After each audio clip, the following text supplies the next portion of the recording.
असम के बिदियापुर में बांग्लादेशी मुसलमानों की कारस्तानियों से स्थानीय लोग परेशान हैं। यहां गैर कानूनी काम कर उनका गिरोह फैलता जा रहा है। असम में जहां एक तरफ हिमंता सरकार अवैध बांग्लादेशियों पर स्ट्राइक कर रही है, तो वहीं दूसरी तरफ असम के बिदियापुर के रहने वाले लोग बांग्लादेशी मियां मुसलमान के गैरकानूनी कामों से परेशान हैं। बिदियापुर के रहने वाले लोगों का कहना है कि यहाँ मियां मुसलमान गैरकानूनी काम कर फल फूल रहे हैं। मुसलमान का ऐसा आ गया है, मतलब अभी हम लोग उत्साह बात करने से कोई ऐसा खराब हो रहा है, ये चीज बोलने से हम लोग को दबा देता है। मॉर्निंग सी में आगे होंगी रफ्तार विस्तार के साथ राजनीति की 5 बड़ी खबरें। संसद में ऑपरेशन सिंदूर की चर्चा और अमेरिकी टैरिफ को लेकर विपक्ष सरकार पर पूरी तरह से हमलावर दिख रहा है। इस दौरान कांग्रेस नेता जयराम रमेश ने निशाना साधते हुए कहा कि पीएम सिर्फ कांग्रेस को बदनाम करते रहे और ट्रंप का गुणगान गाते रहे, लेकिन अमेरिका ने टैरिफ भी लगा दिया। विपक्ष आज भी टैरिफ के मुद्दे को संसद में उठाएगा। अमेरिका के द्वारा भारत पर टैरिफ की घोषणा को कांग्रेस सांसद प्रमोद तिवारी ने भारतीय लोकतंत्र के लिए काला दिन बताया। सरकार पर निशाना साधा कहा, पीएम दिल्ली में होते हुए भी राज्यसभा में जवाब देने नहीं पहुंचे। ये न सिर्फ संसदीय परंपराओं का अपमान है, बल्कि लोकतंत्र के प्रति जवाबदेही से सरकार का पलायन भी साफ तौर पर नजर आ रहा है। वहीं केंद्रीय संसदीय कार्य मंत्री किरेन रिजिजू ने विपक्ष पर पलटवार किया और निशाना साधते हुए कहा कि संसद में किसे बोलना है और किसे नहीं बोलना है, यह विपक्ष को तय करने का अधिकार नहीं है। किरेन रिजिजू ने आरोप लगाते हुए कहा कि विपक्ष सिर्फ बहाना बनाकर मुद्दे से भागने का नाटक कर रहा है। यह लोकतंत्र के लिए बिल्कुल भी सही नहीं है। महाराष्ट्र की राजनीति में एक बार फिर सियासी हलचल देखने को मिल रही है। दरअसल देवेंद्र फडणवीस के बाद अब महाराष्ट्र की डेप्यूटी सीएम एकनाथ शिंदे दिल्ली दौरे पर गृह मंत्री अमित शाह से मुलाकात करने जा रहे हैं। तो वहीं एकनाथ शिंदे दिल्ली में सांसदों के साथ एक बैठक में शामिल होंगे और सभी राज्य प्रमुखों से भी मुलाकात का कार्यक्रम रहेगा। बिहार विधानसभा चुनाव को लेकर सियासी हलचल तेज हो गई है। महागठबंधन में शामिल विकासशील इंसान पार्टी यानी वीआईपी के 60 सीटों पर चुनाव लड़ने के ऐलान को आरजेडी ने अफवाह बताया और कहा कि सीटों के बंटवारे को लेकर महागठबंधन में अभी तक कोई चर्चा नहीं हुई। दूसरी तरफ वीआईपी ने महागठबंधन में सीट बंटवारे को लेकर दबाव बनाना शुरू कर दिया है। अगली खबर का रुख कर लेते हैं। जिनके हाथों पर अपराध को खत्म करने का जिम्मा हो, जब वही अपराधी हो जाए तो क्या कहेंगे आप?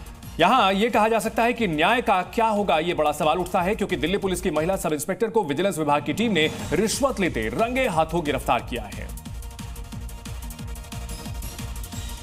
तस्वीरें देखिए, किसी मॉडल से कम नहीं है, रहन सहन भी वीआईपी। सोशल मीडिया में हजारों फॉलोवर। ये हैं दिल्ली पुलिस की सब इंस्पेक्टर नीतू बिष्ट, जिन्हें विजिलेंस विभाग की टीम ने 20 लाख की रिश्वत लेते रंगे हाथों गिरफ्तार किया है। नीतू पश्चिम बिहार थाने में तैनात हैं। विजिलेंस विभाग की टीम को रिश्वत मांगने की शिकायत मिली तो उन्होंने नीतू को रंगे हाथों गिरफ्तार कर लिया। आपको बता दें कि नीतू पर पक्षपात रहित कार्रवाई के बदले 20 लाख की मांग की। विजिलेंस विभाग की टीम ने शिकायत मिलने पर जाल बिछाया और रंगे हाथों पकड़ा। मामले की गंभीरता को देखते हुए पश्चिम बिहार थाने में केस दर्ज कर लिया गया है। नीतू से पूछताछ जारी है। विजिलेंस की टीम ये जानने का प्रयास कर रही है कि इस घूसकांड के पीछे और बड़े अधिकारी तो शामिल नहीं है। बिहार में एसआईआर का पहला फेज पूरा हो चुका है, लेकिन विरोध का दौर थामे नहीं थम रहा। बिहार से लेकर दिल्ली तक इंडिया ब्लॉक इस पूरे मामले पर सरकार को घेरने में जुटा हुआ है और अब ईसी के कार्टून वाले पोस्टर्स भी विरोध प्रदर्शन में शामिल होते नजर आ रहे हैं। पार्लियामेंट के बाहर बिहार के एसआईआर के खिलाफ विपक्ष का विरोध जारी है। अब इसमें ईसी के कार्टून वाले पोस्टर की एंट्री भी हो गई है। इस पोस्टर में ईसी को एक कार्टून के तौर पर दिखाया गया है। कार्टून का चेहरा मुख्य निर्वाचन आयुक्त ज्ञानेश कुमार की तरह दिख रहा है, जिनके हाथ में हथकड़ी लगी हुई है और एक जंजीर से बंधी हुई है। ईसी ने हाथों में ईवीएम भी पकड़ रखा है और ऊपर की तरफ लिखा हुआ है यस सर। हालांकि कुछ पोस्टर ऐसे भी दिखे जिसमें ईसी की जंजीर को पीएम मोदी ने पकड़ रखा है और उसमें लिखा है डू सिर। ईसी की ओर स्पष्टीकरण देने और सुप्रीम कोर्ट से सिर पर रोक से इनकार करने के बावजूद विरोध प्रदर्शन का ये दौर खत्म होता नजर नहीं आ रहा।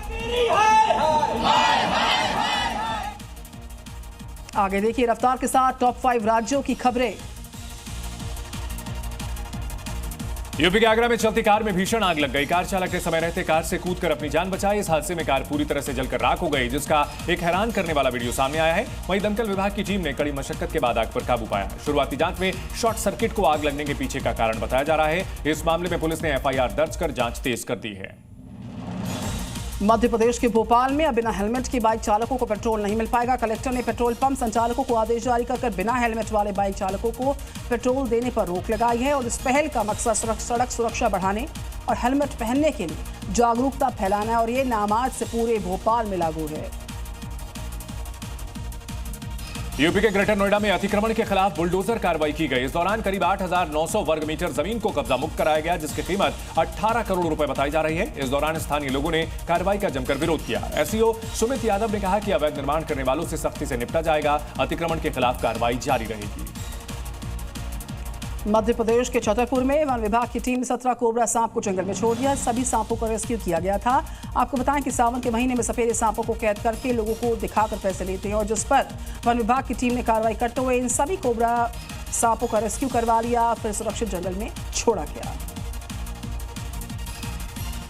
महाराष्ट्र के नांदेड़ में एक आंगनवाड़ी की छत गिर गई। गनीमत रही कि इस हादसे में कोई छात्र घायल नहीं हुआ। बता दें कि जिस समय यह हादसा हुआ उस समय आंगनवाड़ी में बच्चे मौजूद थे। गनीमत रही कि यह छत बच्चों पर नहीं गिरी। जांच के दौरान पता चला कि आंगनवाड़ी की यह इमारत 30 से 35 साल पुरानी है और इसे मरम्मत की जरूरत है। इसे लेकर गांव वालों ने स्थानीय प्रशासन से शिकायत भी की थी, मगर किसी भी अधिकारी ने इस पर ध्यान नहीं दिया।